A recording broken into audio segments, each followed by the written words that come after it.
Wiki,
Merci ma petite sœur, maman Aude La Beauté, qui est à Pointe-Noire au Congo-Brazzaville, de m'avoir donné l'idée de cette chanson parce que j'avais perdu le texte. Je ne me rappelais plus du contenu de ce message. Alors vraiment, par ton appui, vraiment tu m'as rappelé, tu m'as fait un audio, tu m'as envoyé ce morceau. Je te dis merci. Que Dieu te bénisse, maman Aude, toi, ta famille, ton mari, tes enfants et tous les frères et toutes les sœurs. Et vraiment demeurer dans l'amour et sous la protection de notre Dieu, Papa Simon Kimbangu.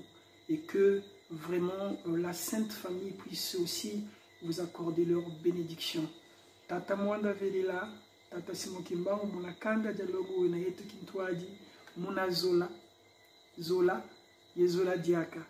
Que Dieu vous bénisse, qu'il nous protège tous. Vraiment bonne fête de la naissance de Jésus-Christ dans la personne de Papa Mfumambanza Dialungana Kengani. Joyeux Noël à vous tous, à tous les frères et toutes les sœurs de l'église kimbangiste du monde entier et aussi même ceux qui ne sont pas vraiment des enfants de la maison, des kimbangistes, qui ne sont pas encore baptisés kimbangistes. Je vous souhaite aussi bonne fête du 25 mai et aussi bonne fête aussi de la journée d'Afrique. Que Dieu puisse bénir l'Afrique, que Dieu puisse épargner l'Afrique et protéger l'Afrique de tout mal. Que Dieu puisse vraiment protéger tous les peuples africains dans le monde entier et qu'il puisse bénir le monde entier, l'Afrique, l'Europe, l'Amérique, l'Asie et l'Océanie. Au nom du Père, du Fils et du Saint-Esprit. Amen. Au revoir. Des gros bisous à tout le monde.